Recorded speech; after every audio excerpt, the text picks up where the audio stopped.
आज इस वीडियो में बात करेंगे कॉन्जंक्शन के ऊपर। सूर्य ग्रह जब भी किसी प्लैनेट के साथ कॉन्जंक्ट होते हैं तो आपको किस तरीके का परिणाम या किस तरीके का रिजल्ट आपके लाइफ में आते हैं, इसके ऊपर बात करेंगे। ये श्योर शॉट प्रेडिक्शन टेक्निक का ही एक पार्ट है जो मैं आज आपके साथ डिस्कस करने वाला हूँ। और इनके बारे में पूरा जानकारी अगर लेना है या पूरा आप सीखना चाहते हो तो आप मुझसे जुड़ सकते हो। और अगर आपको अपॉइंटमेंट बुक करना है तो मेरे इस व्हाट्सएप नंबर पर भी मैसेज कर सकते हो। अब यहाँ पे सूर्य के ऊपर मैं बात करूँ, सूर्य क्या है? गवर्नमेंट का कारक है। सूर्य फादर का भी कारक है। सूर्य आपके सन मतलब आपके पुत्र का भी कारक है। और उसके साथ साथ सूर्य जो है वो आपके मान सम्मान इज्जत का कारक है। अगर आपकी कुंडली में सूर्य एक प्रोमिनेंट स्थान लेके बैठे तो आप देखोगे, आप चाहे कुछ करो या ना करो लेकिन पब्लिक में आपका इमेज हमेशा एक बड़ा पोर्ट्रेट होगा। लोगों को लगेगा हाँ इसके अंदर कुछ तो है उसके अंदर। ये सूर्य है। बट एक चीज है, सूर्य जो बात करते हैं, जब भी बात आती है सूर्य का एक शब्द आता है, अगर निगेटिव कॉन्नोटेशन में अगर बात करें, वो है इंसल्ट। तो आप जब भी बात होंगे सूर्य के ऊपर तो आप इंसल्ट को भी आप मत छोड़िएगा। सूर्य कारका ऑफ इंसल्ट। जैसे चंद्रमा ब्लेम देते हैं, आपको ब्लेम लगाएगा, चीटिंग होगा आपके साथ, ब्लेम होगा आपके साथ। तो सूर्य आपके इंसल्ट का कारक है। तो आपके कुंडली में सूर्य जिस भी घर में बैठेंगे देखेंगे उस घर से लेकर चीजें आपको इंसल्ट मिलेगा। मतलब अगर फोर्थ हाउस में से देख पा रहे हो यहाँ पे सूर्य है तो घर से, मदर से इस व्यक्ति को इंसल्ट होगा। ठीक है। उसके बाद किसी भी घर में सूर्य बैठेगा वो आपको इंसल्ट क्यों देता है? ताकि आप उस इंसल्ट को सहने के बाद आप उससे उभर पाओ। क्यों? क्योंकि सूर्य एक राजा है, ऑथोरिटी है। सूर्य जहां बैठेगा वहां पे ऑथोरिटी चाहिए। तो अगर आप उस जगह पे ऑथोरिटेटिव नेचर नहीं रखते हो, मतलब if you are not taking charges of that particular house, अगर यहाँ पे देखिए फोर्थ हाउस में है तो अपने मन के सुख के लिए, अपने कंफर्ट एरिया के लिए, अपने होम एनवायरनमेंट के लिए आपको स्टेप खुद लेना पड़ेगा, एक ऑथोरिटेटिव नेचर को लगाना पड़ेगा। अगर नहीं करेंगे तो आपके सुखों को बर्बाद करके रख देंगे आपके घर के एनवायरनमेंट ही, आपको वहां से ही आपको इंसल्ट मिलेंगे। तो सूर्य क्या कहते हैं कि मैं राजा हूं और मेरे हिसाब से ही चलेगा। सो उस घर में आपको अपने ऑथोरिटेटिव नेचर को लगाना पड़ेगा कि ऐसे ही होगा, अगर नहीं तो आप जानो, लेकिन मुझे ऐसा ही। तो इसलिए देखना, अगर किसी के 10th हाउस में सूर्य होता है तो प्रोफेशन को लेके, कर्म को लेके इनको बहुत इंसल्ट सहना पड़ता है कि तुम ऐसा नहीं कर सकते, तुम्हारा औकात ही नहीं है। लेकिन 10th हाउस सूर्य बहुत इंसल्ट देने के बाद उसको ऐसा लगता है कि बहुत हो गया, बहुत सुन लिया, अब जो करना है, जो भी चीज़ करना है मुझे अपने हिसाब से करना है। और उसी इस दिन से उसको देखेंगे वो अपने काम को अपने हाथ में चार्जेस ले लेते हैं और फिर वो किसी को उतना वहाँ पे भाव नहीं देते या किसी को डोमिनेट करने नहीं देते। उसके बाद उस जगह पे उसको मान सम्मान इज्जत मिलना स्टार्ट हो जाता है। सो सूर्य जहाँ पे बैठेगा उस घर से इज्जत तो मिलेगा, लेकिन उससे पहले आपको इंसल्ट, और उस इंसल्ट को सहने के बाद जब आप कहते हो कि नहीं बस हो गया, आप you take the charges of that house, तो हो गया, आपको वो रेस्पेक्ट आपको मिलना स्टार्ट हो जाता है। अब यहाँ पे क्या है कि सूर्य आपके जिस भी घर में बैठता है, और एक चीज़ है, या तो आप चार्जेस ले लो उस घर का, या तो आप उस घर के कारक तत्वों को छोड़ दो। लेकिन सूर्य आत्मा है, छोड़ नहीं सकते। जैसे कि अगर 5th हाउस में सूर्य होता है, वो व्यक्ति अपने संतान से बहुत अटैच रहते हैं, आत्मा है ना, लेकिन संतान ही उसको इंसल्ट करेंगे या संतान के कारण उसको इंसल्ट मिलेंगे, लेकिन फिर भी वो छोड़ नहीं पाएंगे उस चीज़ को। तो या तो चार्जेस ले लो या तो छोड़ दो। अगर 3rd हाउस में होंगे तो अपने छोटे भाई बहनों के साथ इतना अटैच हो जाएंगे कि छोटे भाई बहन उसको बेइज्जत करेंगे। या तो छोड़ दो उनको, जाओ तुमसे कोई मुझे मतलब नहीं है, तुम अपना करो, मैंने बहुत सह लिया तुम लोगों से, मैं अपने इंसल्ट को इतना इंसल्ट मैं नहीं ले सकता, क्योंकि सूर्य है ना तो उस दिन से चीज़ें बदल जाएंगे। या तो आपने क्या बोला, बहुत हो गया, बहुत सुन लिया, अभी से मेरे हिसाब से ही होगा, तो उनके छोटे भाई बहन उनको इज्जत देना स्टार्ट कर देगा। 2nd हाउस में होगा तो फैमिली मेंबर। 10th हाउस तो है कर्म का घर, आपके ओवरऑल कर्म को गवर्न करेगा, तो ये आपके कर्मों को बताएंगे। ये कर्म आपके, अब सिर्फ 10th हाउस प्रोफेशन सिर्फ नहीं होता है, प्रोफेशन तो आपके कर्म का एक छोटा सा पार्ट है, लेकिन 10th हाउस पूरा ओवरऑल कर्म। जैसे कि मैं बात कर रहा हूँ, ये भी कर्म, मैं सोच रहा हूँ वो भी कर्म है, मैं जाके दांत ब्रश का टूथपेस्ट लगा के दांत ब्रश कर रहा हूँ, वो भी एक कर्म है। कुछ भी करिए आप, कर्म है। तो ऐसे व्यक्ति को अपने पूरे लाइफ का रेस्पॉन्सिबिलिटी खुद के हाथों में लेना चाहिए, लेकिन वो ले नहीं पाता है। क्यों? कैसे ले, सीखा नहीं अभी तक, छोटे हैं, बड़े होंगे धीरे धीरे। तो उस दौरान ये व्यक्ति बहुत इंसल्ट सहना पड़ता है, बहुत इंसल्ट सहना पड़ता है 10th हाउस सूर्य। तो धीरे धीरे वो अपने इंसल्ट को सह सहकर फिर होता है बस हो गया, अब इसे जो करेंगे मैं अपने हिसाब से करेंगे, गलत भी करा तो मैं भी ठीक, सही करा तो भी मैं ठीक, मुझे तुम लोगों का नहीं सुनने वाला। तो इसलिए जब भी सूर्य जिस घर में होंगे उस घर से आपको इंसल्ट इसलिए मिल रहा है because you are not taking the charges of that house. आप ऑथोरिटेटिव नेचर में नहीं आ रहे हो और उस चीज़ को छोड़ नहीं रहे हो। और अगर 11th हाउस में से सूर्य हो तो 11th हाउस क्या है, फ्रेंड है, दोस्तों से इंसल्ट, या तो दोस्तों में आपको अपने आप को एक ऑथोरिटेटिव नेचर से रखना पड़ेगा।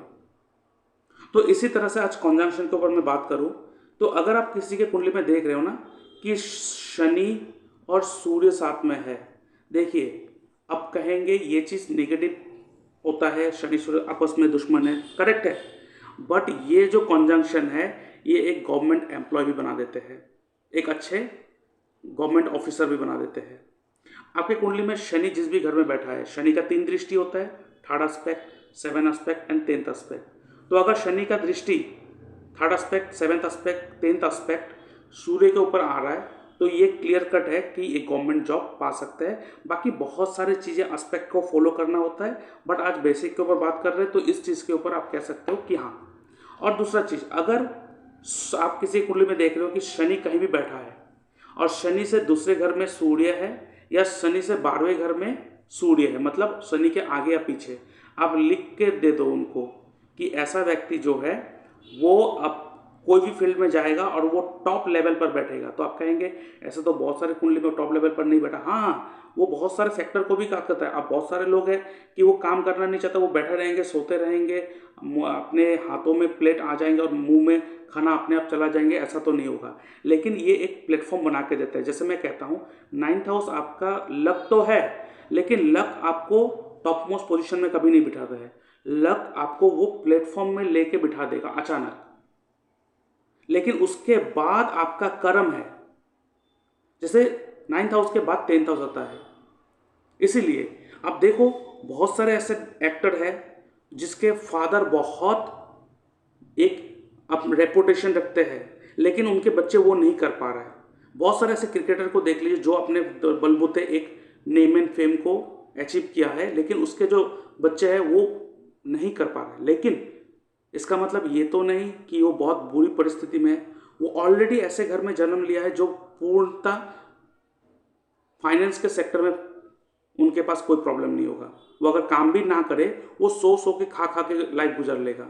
तो किस्मत ने तो वहाँ पे बिठा दिया, लेकिन उसके बाद आपका कर्म होता है। सो इसीलिए ये जो कॉम्बिनेशंस होते हैं it's a platform, it's a platform. अब उस प्लेटफॉर्म में जाके आपको उस स्टेज में जाके आपको परफॉर्म तो खुद को करना पड़ेगा ना। तो यही चीज को आपको देखना है। अब यहाँ पर एक चीज मैं बात करूँ, थोड़ा सूर्य को बात कर रहे थे तो इस चीज के ऊपर बात कर दो। अगर आपने किसी कुंडली में ये देखा है ना, किसी का शनि कहीं भी बैठा हो और उसके ऑपोजिट हाउस मतलब 7th हाउस में जुपिटर बैठा हो, ठीक है, मतलब जुपिटर और शनि आपस में एक दूसरे के ऑपोजिट में बैठा हो, तो ऐसा व्यक्ति जो है उनको day to day purchase and sale का काम करना बहुत तकलीफ होता है। डे टू डे बिजनेस, इनके लिए सर्विस ओरिएंटेड काम करना बहुत बढ़िया होता है। और ऐसा व्यक्ति जुपिटर और शनि जो आपस में है ये धर्माधिपति कर्माधिपति योग है। ऐसे व्यक्ति को कर्म को ही धर्म मान के चलना चाहिए, ज़्यादा धार्मिक नहीं होना है, कर्म को करे, बस कर्म को करे। ये व्यक्ति आप कहेंगे एक टाइम में बहुत ज़्यादा टॉप पोजीशन में या नेम फेम इनको ज़रूर मिलता है, एक अपना नाम कर देते हैं सोसाइटी में और 100% करते हैं।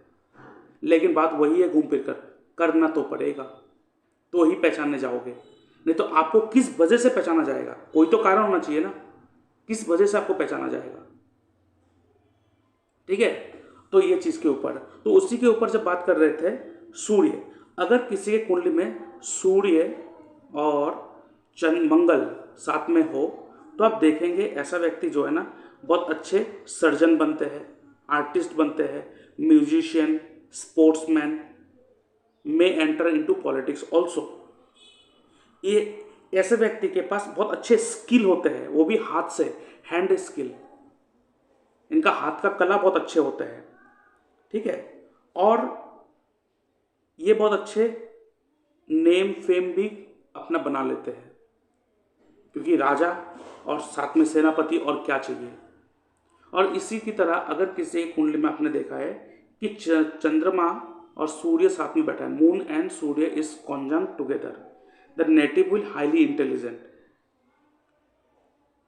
और ये देखेंगे ऐसा व्यक्ति जो है कोई भी डेंजरस सिचुएशन से निकल के आ जाएंगे by using his own intelligent brain, अपने बुद्धिमत्ता को, अपने ब्रेन को यूज करके वो निकल के आ जाएंगे।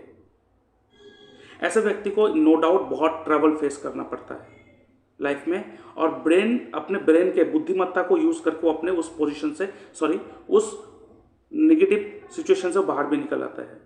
ऐसा व्यक्ति जो है ना फर्स्ट हाफ लाइफ जो है थोड़ा तकलीफ दे होता है, बट सेकेंड हाफ लाइफ जो है ना वो बहुत अच्छे होते हैं, वो अच्छे पैसे भी कमा लेते हैं, बिकम रिच ऑल्सो।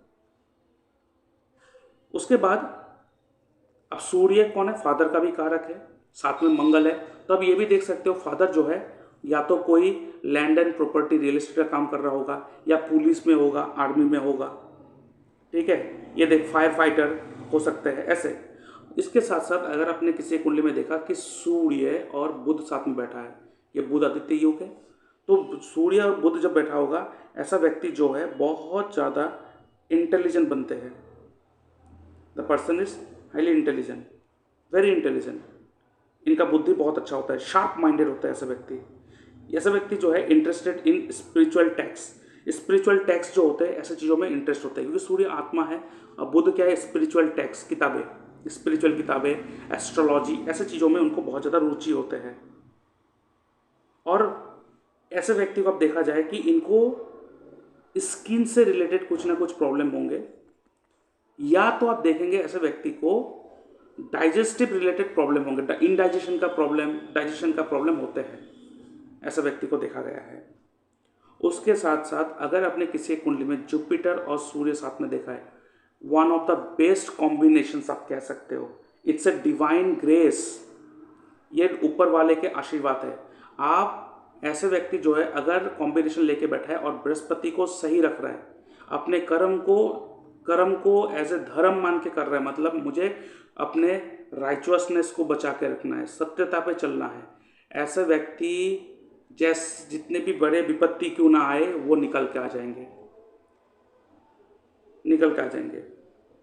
ऐसे व्यक्ति का फादर बहुत प्रेस्टिजियस होते हैं, मतलब इनके बहुत नेम भी होते हैं, विजडम होते हैं, ज्ञान होता है ऐसे व्यक्ति के फादर का। लेकिन अगर आपके किसी के कुंडली में शनि और सूर्य और बृहस्पति है, तो आप देखोगे ऐसा व्यक्ति जो है, आपने देखा होगा बहुत बुरी से बुरी एक्सीडेंट भी देखा होगा आपने, जहाँ पे पूरा का पूरा गाड़ी चपटा हो जाता है, लेकिन फिर भी आपको लगता है कि उसमें कोई बचा भी नहीं होगा और वो निकल के आ भी जाएंगे उस सिचुएशन से। ऐसा डिवाइन ग्रेस है ये कॉम्बिनेशन। और ऐसे व्यक्ति जो है अपने फादर से बहुत मिलता जुलता होता है, उसका चेहरा, फेशियल एक्सप्रेशन। ऐसे व्यक्ति का पर्सनैलिटी बहुत स्ट्रांग होता है और स्पिरिचुअली इंक्लाइंड भी होते हैं।